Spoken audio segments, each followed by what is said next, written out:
Oi, gente, eu sou a Lara e na aula de hoje a gente vai falar sobre literatura informativa jesuítica. Mas antes de tudo, vamos entender um pouco desse contexto. A literatura jesuítica, ela é da época do quinhentismo, ou seja, da época de 1550 mais ou menos, quando os portugueses estavam no Brasil, né, queriam trazer os costumes dele para os indígenas, modificar os costumes que aqui já tinham. E com isso surgiu essa literatura jesuítica. E como o próprio nome já diz, ela foi exclusivamente elaborada pelos jesuítas, que eram religiosos e que tinham como principal objetivo catequizar os índios. Ou seja, eles queriam que os índios fossem cristãos, mas puxando um pouco para o lado católico. No princípio, essa literatura, ela era informativa, por isso que o nome literatura informativa jesuítica. Por quê? Porque ela tinha o objetivo, em primeira mão, de enviar informações para os nobres portugueses sobre como era aqui no Brasil, como era essa terra nova que eles estavam descobrindo. Mas, como tudo nessa vida se modifica o tempo inteiro, a literatura passou mais a ter um teor religioso e educacional por conta dessa questão de realmente ensinar os índios os costumes cristãos. Agora, considerando esse contexto, vamos falar um pouco mais sobre as características realmente dessa literatura jesuítica ou literatura de catequese, que também era chamada assim.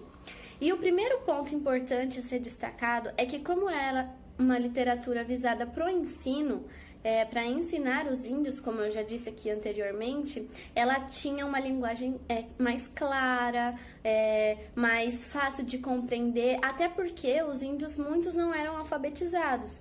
Então, muitas vezes essa técnica era usada como forma deles memorizarem o que estava escrito nos poemas, às vezes até mesmo sem saber o que significava. Obviamente, os textos retratavam temas religiosos e eram embasados, fundamentados em trechos bíblicos. Bom, então, quando a gente fala de literatura, a gente sempre tem um nome que se destaca mais nesse meio, dependendo da escola literária. E nesse quesito não foi diferente. A gente teve o Padre Anchieta, que foi um padre muito relevante, porque ele escreveu poemas, escreveu peças de teatro, escreveu sermões, e é importante destacar que tudo que ele escreveu, tudo que ele elaborou, tinha um cunho religioso, sim, continuava com essa religiosidade e louvava a questão do se entregar para Deus, confiar totalmente em Deus e que ele resolveria os problemas, que ele seria a solução para todos os danos, todos os momentos ruins da vida. Ou seja, a entrega total da nossa vida ao Criador, ao ser único, a Deus, enfim, como você preferir chamar, traria um consolo e também garantiria a vida eterna. Então, não importava o que você passasse aqui, se você entregasse a sua vida nas mãos de Deus, no futuro ele iria te recompensar. Agora a gente vai ler um dos poemas do Padre José de Anchieta e depois a gente vai discutir um pouco sobre ele. Então, vamos lá. Que fazeis, menino Deus, nestas falhas encostado? Jazo aqui por teu pecado. Ó menino muito formoso, pois que sois uma riqueza, como estais em tal pobreza? Por fazer-te glorioso e de graça muito colmado, jazo aqui por teu pecado. Pois que não cabeis no céu, dizei-me, santo menino, que vos fez tão pequenino? O amor me deu este véu, em que jazo embrulhado, porque despir-te do teu pecado. Ó menino de Belém, pois sois Deus da eternidade, quem vos fez de tal idade? Por querer-te todo bem e te dar eterno estado, tal me fez o teu pecado. E nesse poema, então, nós temos 7 estrofes, cada estrofe possui 3 versos, e todos os versos são marcados por 7 sílabas poéticas. Ou seja, esse formato ele contribui para decorar, como eu já tinha falado anteriormente, e por ser de caráter de ensino pedagógico, isso era muito bom, porque esse modo como o poema se configura, ele ajuda a memorizar e também conta com rimas. Aqui no caso, por exemplo, nestas palhas encostado, jazo aqui por teu pecado.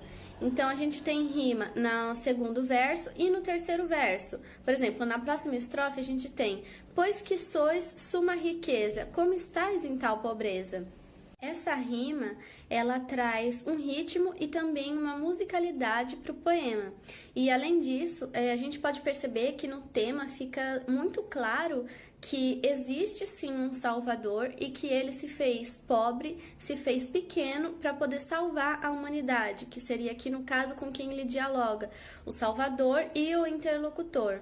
Agora que você já tem um panorama geral sobre o que é essa literatura, essa escola do quinhentismo e as características dela, eu quero que vocês relacionem esse poema que a gente acabou de ler com todas as outras características com a identidade de vocês, ou seja, com aquilo que vocês acreditam, com aquilo que vocês pensam. E aí, a partir disso, vocês vão se dividir em grupos ou individualmente, a escolha é livre, e vão fazer um poema que tem essas características, mas que mostra a personalidade de vocês. E esse poema ele vai ser apresentado num slam de poesia virtual que a gente vai fazer, toda a sala junta, e vamos ver como que vocês se saem elaborando esse poema, tá bom? Então, até a próxima aula, beijos, e é isso!